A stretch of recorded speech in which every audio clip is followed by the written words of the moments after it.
L'inoubliable 1919, inoubliable pour le pays, l'État inoubliable pour nous, citoyens de Pétrograd, le rouge, inoubliable par les journées héroïques de sa défense révolutionnaire, inoubliable dans ses moindres détails pour les hommes de cette génération qui commençait tout juste sa vie.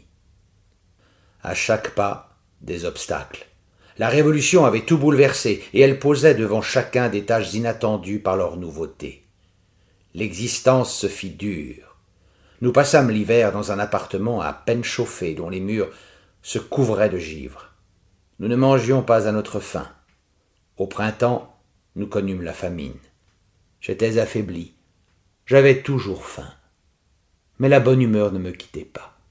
Et je vivais dans un état d'exaltation perpétuelle. D'abord, l'enthousiasme révolutionnaire du peuple se manifestait partout. Ensuite, je pouvais me considérer comme admis dans le monde de l'art. Le rêve de ma jeunesse s'était réalisé. Et enfin, comme tous ceux de mon âge, comme tous les jeunes de ma génération, j'avais l'avenir devant moi. Les journées de mai et de juin 1919, les combats sur le front, qui passaient alors devant Pétrograd, furent de chaudes journées pour la jeunesse également. J'achevais l'école, je passais mes examens, et presque tous les soirs j'étais occupé au théâtre Marie, dont les spectacles étaient réservés pour la plupart aux combattants qui partaient au front, aux marins de la Baltique nouvellement mobilisés, aux conférences et aux congrès des paysans pauvres. À peine avais-je terminé l'école que je fus mobilisé avant terme par le Wsebow-Butch et envoyé aux travaux de fortification dans la zone des combats. Nous formions un groupe nombreux de jeunes gens de mon âge. Nous creusions des tranchées, remplissions des sacs de sable, élevions des parapets, faisant de notre mieux. Naturellement, c'était un apport fort modeste à la défense de la ville, mais j'en étais très fier. Libéré du Wsebow-Butch, après la défaite des gardes blancs devant Pétrograd, libéré parce que j'avais été mobilisé avant terme, j'avais à peine 16 ans. Je suivis le conseil de mes camarades d'école et pris mes inscriptions à l'Académie de médecine militaire, bien que je n'eusse aucune vocation pour la profession de médecin. En même temps, pour entretenir et consolider mes liens avec le théâtre, j'entrais au cours de mime ouvert au théâtre Marie qui travaillait à former de nouveaux cadres. Là, on nous apprenait les mouvements rythmiques, la mimique et le geste expressif. On nous apprenait à nous déplacer sur la scène au son de la musique. Et enfin, à exécuter les danses les plus usuelles du répertoire théâtral, les danses d'Eugène Onégine, de la Dame de Pique et d'autres opéras. Ces études me prenaient peu de temps. Elles ne présentaient pour moi aucune difficulté, et je les cumulais avec mes autres occupations. Tantôt j'étais pianiste aux soirées dansantes organisées par les jeunes, tantôt je jouais au Grand Théâtre du Drame, où j'avais offert mes services comme figurant.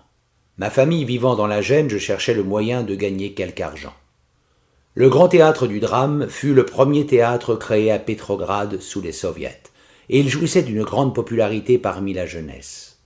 Nous savions qu'il avait été fondé sur l'initiative de Gorki, que Chaliapine avait pris part à son organisation, et nous étions enthousiasmés par le romantisme de sa première mise en scène, Don Carlos de Schiller, un des spectacles les plus populaires à cette époque. Dès ma première visite au Grand Théâtre du Drame, je me sentis dans une ambiance toute nouvelle, et pour parler plus exactement, dans une autre atmosphère. Le Théâtre Marie se distinguait par le bureaucratisme de son administration, et l'esprit de caste s'y maintenait immuable. Nous, les jeunes collaborateurs, nous nous sentions là des étrangers qu'on ignore ou qu'on évite. Par contre, au Grand Théâtre du Drame, dès les premières répétitions et les premiers spectacles, malgré le rôle modeste que j'y tenais, je me sentis tout de suite un membre d'une grande collectivité unie et solidaire. À la base de cette union, dans le travail, de cette camaraderie, était la conviction qu'il nous fallait absolument un répertoire héroïque. La foi dans ces paroles adressées par Gorki à notre troupe est devenue célèbre. Le théâtre moderne doit mettre en scène un héros au sens propre, au sens large du mot. Cette idée guidait le théâtre, elle exerçait son influence sur toute son activité. Je pris part à 2 représentations réalisées pendant l'été de 1919, Le Destructeur de Jérusalem, pièce d'Arvid Jarnelfelt, traduit du finnois, et Danton, drame historique de Marie Lefberg. Dans la première pièce, je figurais parmi la foule, et dans 2 tableaux, j'accompagnais Youref, qui tenait le rôle principal. Dans le spectacle d'Anton, je participais aux scènes de masse, et de plus, j'apparaissais dans un petit épisode mimé où je représentais un citoyen du Paris révolutionnaire.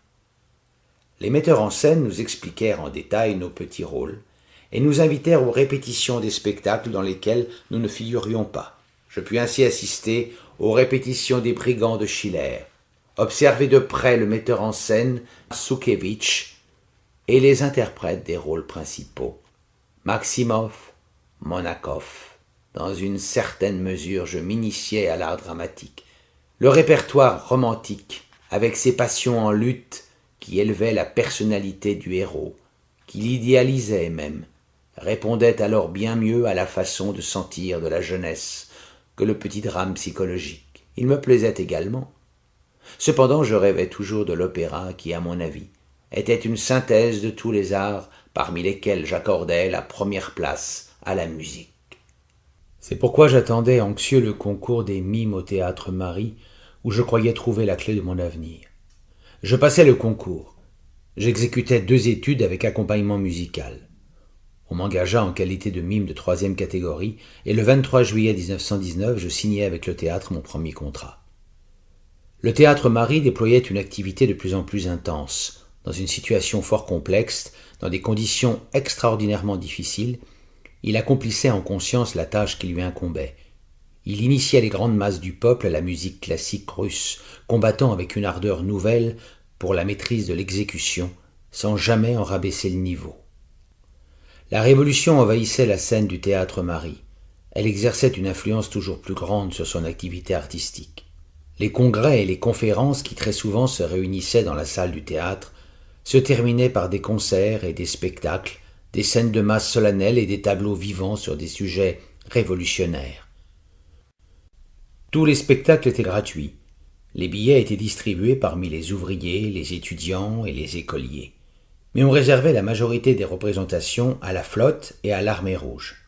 Pétrograd continuait à vivre comme au front, ce qui laissait également son empreinte sur l'un de ses premiers théâtres. Les liens étroits le rattachaient à l'armée. Il organisait pour elle des tournées. Il lui réservait des spectacles dans son local, et toute sa troupe avait parfaitement mérité les cartes de rationnement auxquelles avaient droit les militaires du front et de l'arrière, et que délivrait la section politique de la 7e armée, qui assumait la défense de la ville. Le Théâtre Marie d'autrefois, avec son ancien personnel, n'aurait jamais pu résister à la pression de cette vie en révolution, aux conditions qu'elle dictait et à ses exigences. À l'époque où je fus admis au nombre du personnel, celui-ci avait été renouvelé de moitié, ce qui lui permettait de s'adonner à une activité artistique nouvelle. Au cours de la saison précédente, le théâtre commençait à péricliter. Son répertoire était devenu fort restreint. À présent, il ne cessait de s'élargir, et au printemps de 1920, il atteignait le chiffre estimable de 27 opéras. On mettait en scène les principaux opéras classiques russes, les grandes œuvres de Glinka, Dargominski, Serov, Moussorgsky, Borodine, Tchaïkovski et Rimsky-Korsakov. Et c'est à bon droit que le Théâtre Marie changea de nom et s'appela désormais Théâtre académique de l'opéra et du ballet. Admis à faire partie de son personnel, je m'adonnais avec tout l'enthousiasme de la jeunesse aux petites tâches qui m'incombaient. À l'époque, les spectacles commençaient à 6h30 du soir, quelquefois même à 6h. À cette heure-là, toute circulation des tramways cessait, limitée par une stricte économie d'électricité, et bientôt la vie s'éteignait dans les rues. Quand je n'étais pas occupé aux répétitions du matin, je venais au théâtre 1h30 avant le spectacle, plein d'une douce ivresse. Je franchissais le seuil et montais au 3e étage dans la loge des mimes. L'édifice était peu et rarement chauffé, et dans notre loge il faisait souvent si froid que l'eau gelait dans les verres. Tout en me réchauffant avec du thé de carotte, je me préparais au spectacle. Je m'habillais, je me maquillais avec beaucoup de soin, même quand je ne figurais que dans la foule. Chaque soir, suivant l'opéra qu'on représentait, il fallait changer 5 ou 6 fois de costume. J'aimais beaucoup les métamorphoses, me préparer bien vite pour le tableau suivant et refaire mon maquillage. J'avais étudié le répertoire par cœur, j'en connaissais, me semblait-il, tous les détails, et je gardais pour la musique l'intérêt le plus vif. Cet amour de la musique était l'essentiel pour moi, et tout ce que je faisais au théâtre lui était soumis et en découlait. Les spectacles se terminaient à 11 heures, quelquefois à 10 heures du soir. Certains jours, à l'occasion de quelques spectacles de gala, on mettait des wagons de tramway à la disposition des spectateurs qui étaient prévenus par une annonce alléchante. « Tramway garanti !» Ces soirs-là, je me hâtais de profiter de l'heureuse circonstance, mais la plupart du temps, j'étais retenu au théâtre après le spectacle et je m'en allais à travers la ville déserte avec un laissez-passer de nuit dans ma poche. Papier spécial délivré par le commandant de la zone fortifiée de Pétrograd et qui donnait le droit de circuler dans la rue après 11 heures du soir. Laissez-passer dont j'étais fier, car il témoignait de ma participation à une œuvre reconnue par tous comme éminemment importante.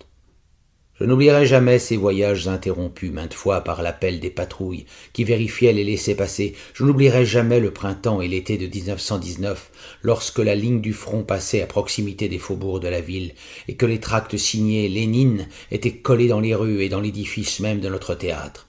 Appel aux ouvriers de la ville à l'occasion de l'offensive des gardes blancs contre Pétrograd ou de la mobilisation des communistes au front Est ou d'autres événements de la guerre civile.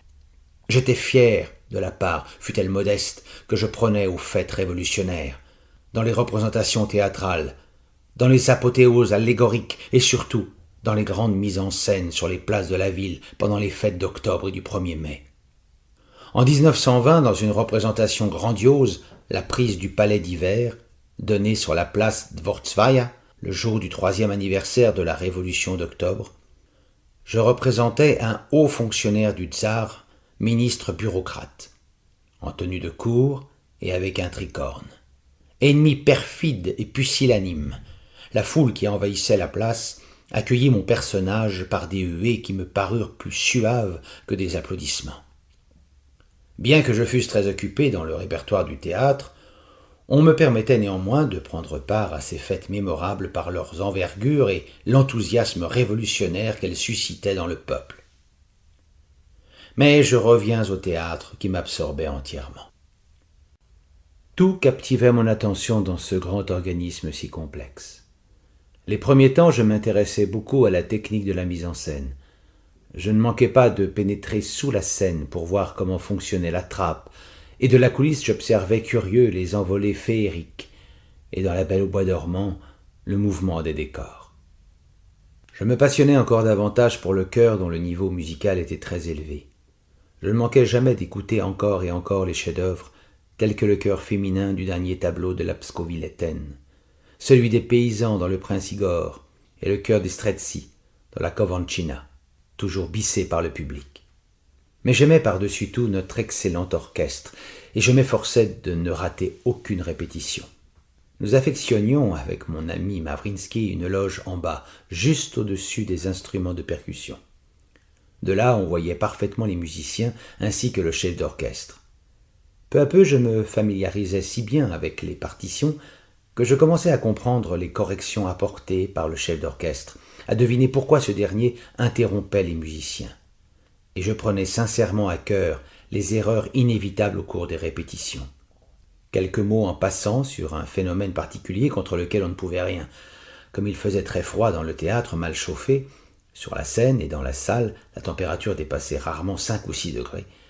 Les instruments à vent en bois et surtout les instruments en cuivre détonnaient un peu, ce qui parfois blessait l'oreille. Dès les premiers jours de mon travail au théâtre, je tâchais de me faire une petite place dans cette grande collectivité qui vivait d'une intense activité créatrice dans les très dures conditions de la ruine générale. Les tâches fort modestes qui m'étaient confiées, je cherchais à les exécuter à ma manière, et dans la mesure de mes moyens, je m'attachais à le faire de mon mieux. Dans l'opéra de Rimsky-Korsakov, Sadko, je fus chargé de représenter une algue dans la scène du royaume sous-marin. Je soumettais mon corps à des mouvements ondulatoires et m'agitais avec zèle, comme si je me balançais dans l'eau. Dans cette grande scène de masse, les spectateurs ne me voyaient certainement pas, mais cela ne me décourageait aucunement, et je me contentais de l'approbation de mon entourage, mime, choriste et assistant du régisseur. Si je m'appliquais avec soin à ces tâches fort modestes, je m'adonnais avec d'autant plus d'ardeur aux petits épisodes où j'avais à jouer un rôle indépendant qui me rapprochait de la profession d'acteur. Dans l'opéra Conte du tsar Saltan, j'avais été chargé d'un petit rôle mimé, celui du sacristain. Il veillait sur l'écureuil savant qui, dans sa maisonnette de cristal, sifflotait et grignotait des noisettes. Je travaillais cet épisode minuscule en stricte conformité avec la musique et avec le maquilleur. Je cherchais à rendre expressif le personnage avec sa plume d'oie à l'oreille, m'attachant à le rapprocher le plus possible de la caractéristique que lui avait donnée Rimsky-Korsakov. Dans la Kovanchina de Moussorgsky, on m'avait chargé de l'épisode de l'assassinat du prince Ivan Khovansky, épisode très dramatique qui durait moins d'1 minute, mais devait se graver dans la mémoire du spectateur comme l'un des tournants de l'action. Le prince Ivan Khovansky, admirablement interprété par Tcharonov, est mandé soi-disant pour assister au conseil de la Tsaverna Sofia. Tout d'abord, il refuse de se rendre à cette invitation inattendue. Puis, séduit par les arguments flatteurs, il ordonne qu'on lui passe ses plus beaux vêtements, s'habille au chant de ses jeunes servantes, et enfin, soutenu des deux côtés, il se dirige vers la sortie. En cet instant, je surgissais dans l'embrasure de la porte, je m'immobilisais 1 seconde, puis d'un geste large, je lui assénais un coup de poignard qui le renversait inerte sur le dos. Des rôles de ce genre apprenaient à se conduire sur la scène de façon nette et précise, accoutumaient aux gestes et aux mouvements expressifs, et en même temps à intervenir juste au moment voulu. Dans ses premiers rôles épisodiques, je fus remarqué et protégé par Issai Dvoritshin. J'ai déjà parlé de lui. Ce fut le premier régisseur auquel j'avais eu affaire. Il m'avait beaucoup aidé lors de ma première entrée en scène. C'était un homme de talent et tout dévot au théâtre. Autrefois choriste, il jouissait de l'affection de Chaliapine et avait sur lui une grande influence. Le célèbre chanteur l'avait chargé de diriger tous les spectacles auxquels il prenait part, en particulier les scènes où il chantait. Sur le désir de Chaliapine, Dvoritshin exécutait le rôle de Missaï, dans la scène de l'auberge, Boris Goudounov, toutes les fois que Chaliapine jouait celui de Varlaam. Et il faut dire qu'il exécutait à ravir ce rôle minuscule, plein de bienveillance, de sollicitude à l'égard des jeunes. Il a pour beaucoup contribué en ces années difficiles à leur développement artistique. Au cours de la première saison, on m'employa également dans les ballets, d'abord dans la foule, dans les scènes de masse, ensuite dans certains épisodes dans les rôles mimés. Un de ses premiers rôles fut celui du chevalier qui figurait au premier plan d'une scène de masse dans Raymond, Glazunov. Dans les premières années de la Révolution, c'était d'habitude l'auteur qui dirigeait le ballet, ce qui conférait au spectacle un charme particulier. Alexandre Glazunov aimait à diriger ses œuvres, tandis que le public aimait à le voir au pupitre du chef d'orchestre pour pouvoir fêter en sa personne le compositeur. Aussitôt qu'il entrait, les musiciens de l'orchestre se levaient et, debout, le saluaient bruyamment en frappant de leurs archets sur leur instrument. Cet enthousiasme se communiquait aux spectateurs. C'était une véritable ovation, et Glazunov, debout à son pupitre, saluait longuement. Le spectateur qui ne comprenait pas qu'on acclamait le compositeur devait s'attendre à être le témoin d'une maîtrise extraordinaire dans l'art du chef d'orchestre. Mais Glazunov s'installait lourdement à sa place et dirigeait son ballet mollement, de façon à peine perceptible, jetant parfois un regard à l'un ou l'autre des musiciens, hochant légèrement la tête en signe d'approbation. Il dirigeait Raymond de façon ordinaire, cependant il régnait dans la salle une atmosphère solennelle, une atmosphère enthousiaste, car c'était l'auteur qu'on aimait, le compositeur célèbre, l'éminent représentant de la culture musicale russe. Après le rôle du chevalier dans Raymond, on m'employa plus souvent dans les ballets. Je me sentis pousser des ailes lorsque j'appris que dans 2 nouvelles mises en scène, on m'avait chargé de 2 petits rôles. Bien qu'ils fussent épisodiques, je m'y préparais comme à des rôles de toute responsabilité. C'était celui du tambour-major dans Petrouchka d'Igor Stravinsky et celui du chevalier Jour dans L'Oiseau de feu du même auteur. Je les considérais comme des premiers rôles qui m'étaient confiés dans des ballets mis en scène pour la première fois comme une épreuve de mes capacités. Et ces épreuves étaient difficiles, surtout dans L'Oiseau de feu. Là, j'avais à jouer toute une scène au cours de laquelle je tuais le chevalier Nuit et entrais dans mes droits en tant que chevalier Jour, donnant une autre direction au développement de l'action. Mon inséparable compagnon de travail, Mavrinsky, faisait le chevalier Nuit, et nous étions heureux d'avoir été remarqués, d'avoir obtenu de l'avancement et d'avoir réussi dans ces tâches nouvelles, difficiles pour nous. Dans Solveig de Grieg, le dernier ballet auquel je pris part avant de quitter le théâtre, je jouais un tout petit rôle mimé, mais un rôle qu'on remarquait, celui du violoniste. Me tenant sur l'avant-scène avec un violon de carton, je faisais aller mon archet sur les cordes, conformant tous mes gestes à la mélodie de l'orchestre et l'exprimant par des mouvements rythmés. Des tâches de ce genre apprenaient à soumettre les mouvements à la musique, accoutumaient aux gestes précis et expressifs. Je prenais pour modèle Ivan Herkov, et en particulier Fédor Chaliapine.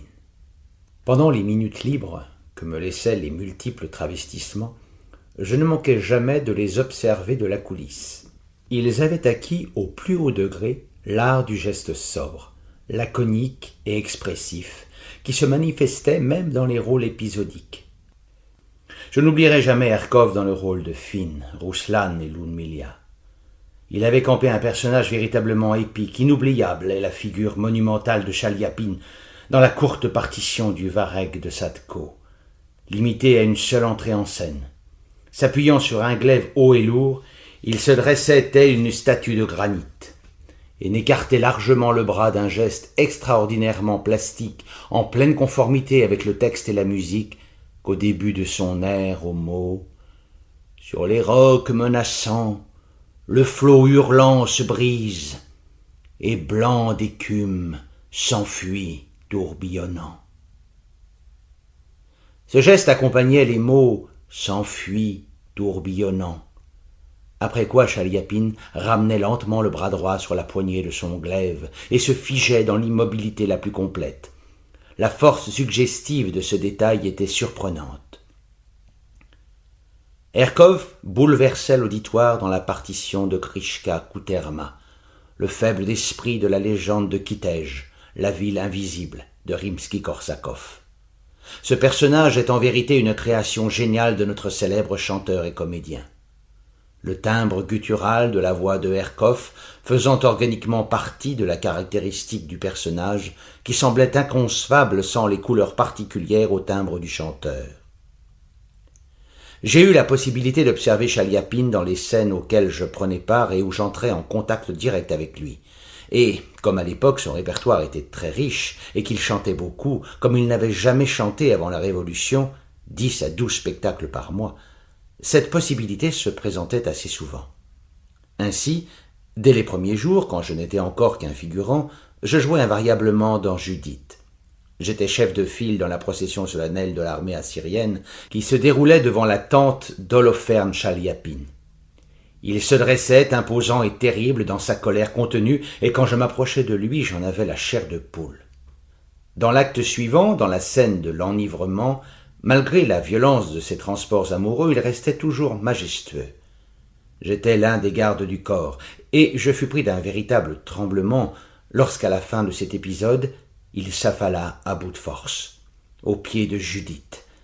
Avec 5 autres gardes du corps, surmontant ma peur, je soulevai avec précaution le corps immobile d'Holoferne pour le déposer sur le lit qui se trouvait au fond de la scène.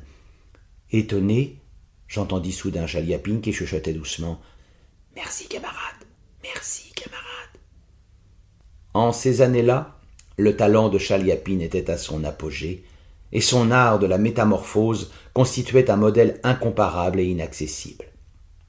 Ses rôles tragiques m'intéressaient tout particulièrement. Ces rôles où il captivait l'auditoire par la profondeur de l'idée, par tous les détails scrupuleusement étudiés, par la force de l'émotion. Dans la Pskovitaine de Rimsky-Korsakov, je me produisais dans la foule au premier tableau dans l'épisode de l'entrée d'Ivan Grosny, dans Pskov Rebelle. La garde du tsar, d'abord la garde à cheval, ensuite la garde à pied, nous refoulait. Et enfin, Grosny Chaliapine faisait son entrée sur un cheval blanc, voûté, penché bien bas sur sa monture, mais plein de grandeur.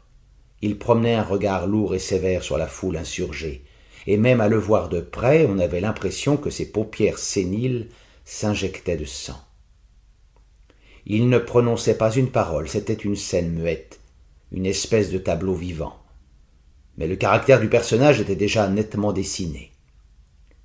Dans l'opéra Don Quichotte de Massenet, j'eus à doubler Chaliapine, Dans l'épisode du combat avec les moulins à vent, je faisais mon entrée à cheval, vêtu et maquillé comme Chaliapine. Dans le rôle de Don Quichotte, il était d'une légèreté et d'une élégance extrême, et bien que je n'apparusse qu'au fond de la scène, et pour très peu de temps, je m'appliquais avec le plus grand soin à me rapprocher du modèle qu'il avait incarné. Peu à peu, je commençais à comprendre le génie transfigurateur de Chaliapine, et plus tard, quand j'eus à incarner Ivan Grosnid et Don Quichotte, je me rappelais plus d'une fois certains détails de son jeu. Je pus observer également Chaliapine dans les rôles comiques. À cette époque, il chantait souvent Varlaam dans la scène de l'auberge de Boris Godunov. Mawrinsky et moi, nous faisions les pristaves, et au cours de l'action, nous saisissions Varlaam par les bras. Nous le pressions, et lui nous repoussait violemment et difficilement. Il se mettait à épeler l'oukase du tsar, ordonnant de saisir Grishka Otrépiev. Je jouais également avec Chaliapine dans Le Barbier de Séville, où j'intervenais au dénouement, dans le rôle du notaire qui établissait le contrat de mariage de Rosine et d'Amaviva. Me tenant dans la coulisse, une lanterne à la main, j'attendais Chaliapine près de la scène. Il venait toujours en avance, me disait bonjour, aspergeait d'eau son couvre-chef, car nous devions arriver pendant une forte averse, et entrait en scène, moi derrière lui, avec ces mots « Oh, il en fait un temps à Séville !» Pendant les spectacles du Barbier, un de ceux qu'on donnait le plus souvent en ces années-là, Chaliapine était toujours de bonne humeur. Et dans le dernier tableau, il débitait des saillies de son propre cru, plaisantait avec le public, se permettait des mots piquants sur les questions d'actualité, et nous, sur la scène, avions toutes les peines du monde à nous retenir de rire. Vers le milieu de la saison 1919-1920, Chaliapine monta La Force maligne de Serov. Il savait tout l'opéra par cœur, ce qui le rendait maître absolu sur la scène au cours des répétitions. Il s'offrait pour montrer aux chanteurs comment chanter une réplique ou un air, et sur le champ, sans regarder la partition, il se mettait à fredonner les passages correspondants. Il chantait à mi-voix, mais avec l'intonation qui caractérisait le personnage et la situation. Sa voix était extrêmement expressive. Il s'en servait admirablement en tant que régisseur, en tant qu'interprète de tous les personnages de l'opéra dans son ensemble, et généreusement, il faisait profiter de son talent tous ceux qui prenaient part au spectacle. Il montrait volontiers aux choristes et aux mimes comment il fallait se tenir sur la scène, se lever, s'asseoir. Il réglait à la perfection les mises en scène, il les modelait sans effort, avec des corps humains vivants, sans jamais s'appesantir sur ce qu'il venait d'esquisser. Il se hâtait de passer à un nouvel épisode. Celui qui voulait et qui était en mesure de comprendre ces indications recevait de magnifiques leçons d'art scénique. À une des répétitions, Chaliapine s'adressa au chef d'orchestre pour lui rappeler qu'à un certain endroit, après une certaine réplique, il avait besoin d'une pause. Le chef d'orchestre redemanda avec insistance le temps que devait durer cette pause, car il voulait la fixer avec précision. « Il ne faut rien fixer du tout !» répliqua Chaliapine en colère. « Suivez-moi des yeux, ou plus exactement, vivez cette pause avec moi, et vous comprendrez vous-même quand la pause doit prendre fin. » Il exigeait que l'on sente l'action musicale. Il l'exigeait de tous les participants du spectacle, y compris le chef d'orchestre, et c'était là une des lois immuables de son art. Je me souviens d'un épisode lié à la force maligne. J'étais occupé dans le 4e acte, dans la scène de la fête du Mardi Gras qui se déroulait autour des baraques foraines. Au cours de l'action, il fallait débarrasser l'avant-scène de la foule pour faire place à Piotr, héros de l'opéra, et au forgeron Yeromka, qu'interprétait Chaliapine. C'était moi qui en fus chargé. Je me montrais sur les tréteaux d'une baraque dans le rôle du baladin. La foule se tournait vers la baraque, se massait tout autour, libérant le premier plan de la scène où se déroulait un dialogue plein de dramatisme entre Piotr et Yeromka. Je m'adonnais à ma tâche de tout mon cœur. J'étais flatté qu'on m'eût confié un rôle qui ne devait pas rester inaperçu au cours de l'action, et surtout de ce que l'on fit un costume spécialement pour moi, et encore d'après une esquisse de Koustodiev. Sur les instances de Chaliapine, Boris Koustodiev s'était chargé des costumes et des décors. À cette époque, le peintre souffrait déjà de son infirmité. Il avait les jambes paralysées et se déplaçait dans une chaise roulante. À l'une des répétitions, il arriva dans sa chaise et, pendant l'essayage des costumes, exprima le désir de voir le costume du baladin. On m'envoya chercher, et je me présentai devant lui, costumé et maquillé. Rivé à sa chaise, Koustodiev avait cependant l'air jeune. Il se déplaçait librement, faisant tourner tantôt une roue, tantôt l'autre, en échangeant des propos joyeux avec les décorateurs, les tailleurs et les habilleuses. Il m'examina attentivement, déclara que mon maquillage était réussi, mais qu'il n'était pas fait convenablement. Puis il fit quelques remarques sur la coupe de mon costume. À la générale de la force maligne, l'épisode dont j'avais été chargé se déroula parfaitement bien. Mais à la première représentation, je donnai libre cours à mon tempérament de comédien qui sommeillait en moi, et dérogeais à la tâche qu'il m'était fixée. Montant sur les tréteaux, j'entrepris d'amuser la foule en faisant toutes sortes de grimaces, de tours comiques et d'excentricités.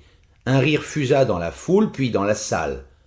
Pendant la pause qui suivit, Chaliapine, parfaitement maître de la scène, fit en direction de la coulisse un signe que je remarquai et que je compris aussitôt. Il donnait l'ordre de m'emmener. Presque simultanément, le régisseur Zimmermann s'approcha furtivement par derrière et me tira violemment. Je dégringolai les marches et filais me démaquiller. Désolé, persuadé que je serais mis à la porte. Je rentrai à la maison plus tôt que de coutume. Le lendemain, comme je passais devant la loge des metteurs en scène, la porte s'ouvrit et Zimmermann se montra sur le seuil. Instinctivement, je hâtai le pas. « Tiens, voilà bien à propos, me cria-t-il. Fedor Ivanovitch s'intéressait justement à vous. Il me demandait ce que vous faisiez hier pour faire rire les gens. Entrez donc par ici. » Il me prit par le bras et m'entraîna dans la pièce qui servait alors de cabinet à Chaliapine, directeur artistique du théâtre, poste qu'il occupait alors officiellement. À demi étendu sur sa banquette, dans une attitude d'un relief saisissant malgré sa simplicité, Chaliapine était d'une beauté irrésistible. Je remarquais ses bottes de feutre blanc ornées de cuir jaune, le moelleux tricot bleu qui moulait librement son torse puissant, l'épingle de diamant piquée dans sa cravate. J'étais intimidé car je m'attendais à une réprimande sévère. Mais j'avais à peine baissé les yeux que j'entendis la voix de Chaliapine. « Voyons, voyons, bonjour jeune homme, montrez voir un peu ce que vous faisiez hier pour divertir les gens, ça m'intéresse !»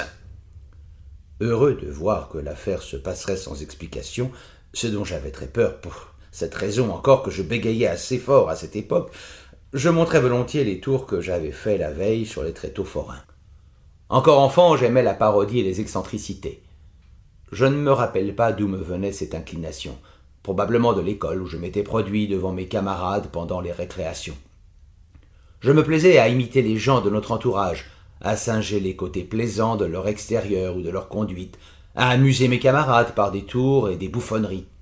Je n'étais pas indifférent au cirque et à ses clowns et aux prestidigitateurs qui s'exhibaient sur les scènes des jardins publics et des cinémas. C'est ainsi que je m'étais fait tout un répertoire de tours amusants dont je divertissais mes camarades dans les coulisses.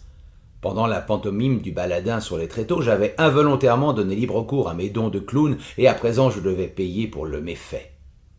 Debout devant Chaliapine, je lui montrais tous les tours que je savais faire. Il m'encourageait par des éclats de rire de plus en plus bruyants. J'étais si maigre, mes bras étaient si longs que j'arrivais à m'embrasser moi-même, comme si je me disais bonjour. Je me pliais en deux, je gesticulais de façon comique, puis soudain, je faisais sortir le bras de ma manche, et ce bras avait l'air de s'étirer démesurément. Puis je faisais tourner mes bras au coude, comme sur des charnières. Enfin, je m'arrachais les doigts de la main, les pliant aux articulations de telle manière qu'on ne les voyait plus, et ensuite, je les replantais à leur place. Chaliapine riait de plus belle. Il voulut m'imiter, déclara qu'il n'y arrivait pas, et pour finir, passant du temps plaisant au ton sérieux, il me dit « Je vous remercie. Seulement voilà, jeune homme, je vous prie de ne pas me gêner, et moi non plus je ne vous gênerai pas. » Cet incident me servit d'avertissement, de leçon sur les lois qui régissent les rapports des acteurs sur la scène, et je fus infiniment reconnaissant à Chaliapine de la forme qu'il y mit, eu égard à mon jeune âge sans doute.